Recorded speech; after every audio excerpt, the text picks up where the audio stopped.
All right, folks, welcome back to Broader Financial Future. In today's video, I'm going to talk about my Charles Schwab 2023 strategy, right? If you watched my video a couple of weeks ago, I talked about my Roth IRA strategy for 2023. This time, I'm specifically going to talk about my Charles Schwab strategy, which is different from my Roth IRA because that's a separate account. So this is going to be Charles Schwab specifically, even though it's going to have like a lot of overlap. So let's discuss it, right? So like I said before, when I talked about my Roth IRA, I'm going for simplicity and a well diversified portfolio.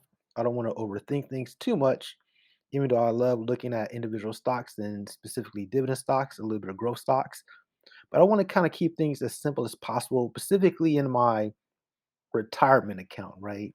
You don't want to be doing too much gambling in your retirement accounts, or at least not for me, because you can't really write off your losses in a retirement account. So hopefully you don't have any losses. The goal is to have a nice nest egg when you retire. So that is my goal. When I retire, I want to make sure I have something in the future.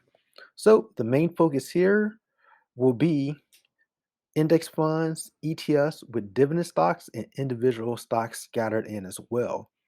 So the first thing I'm going to focus on is you got it right. This ETF is SMH. I have it in my Roth IRA as well as in my Schwab account as well. I wanted to be a little bit more focused in the semiconductor space.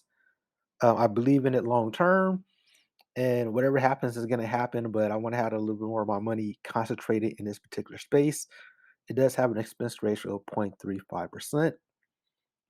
The next ETF I'm going to go into is VT, Vanguard Total World Stock Index Fund ETF. Now, the great thing about SMH and VT, you can get them pretty much anywhere. They're not brokerage specific like a FXAIX or a SWPPX, something like that. These ETFs, pretty much every platform, a brokerage account have these, so you can pretty much get them anywhere, depending on the brokerage that you're actually using.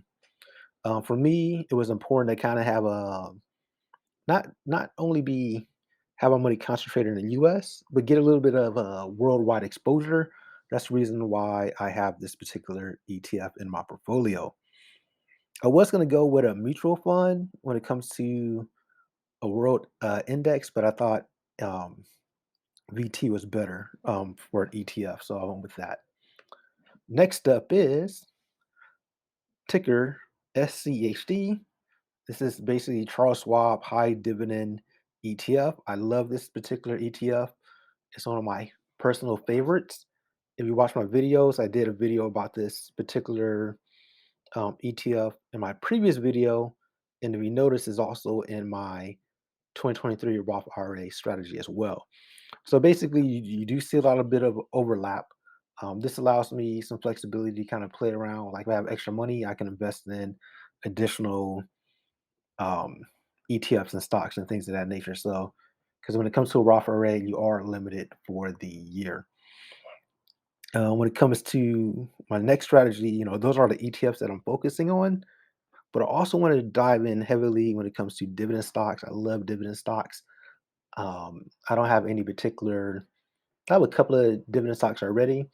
As far as what dividend stocks I'm going to buy throughout the year, it's going to really fluctuate on depending on the cost of the individual stock at that particular moment, like if it's a deal or not. So I'm looking to find deals each time I buy a dividend stock with a nice yield. I'm looking really for yields of 3% or more in this particular portfolio, more so 4 to 5. So that's the strategy here.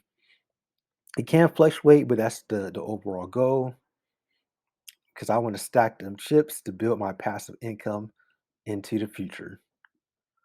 I also want to get into individual growth stocks as well. Now, when it comes to the growth stocks, this is going to be a smaller portion of my portfolio. Um, more so, I'm going to focus on the ETFs in this particular portfolio and the dividend income with a bit into growth stocks. Actually, it's actually interesting.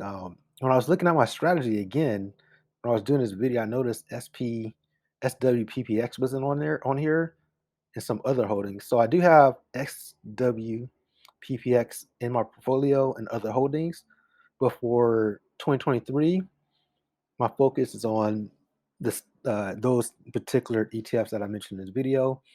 Would I add to my position in SWPPX?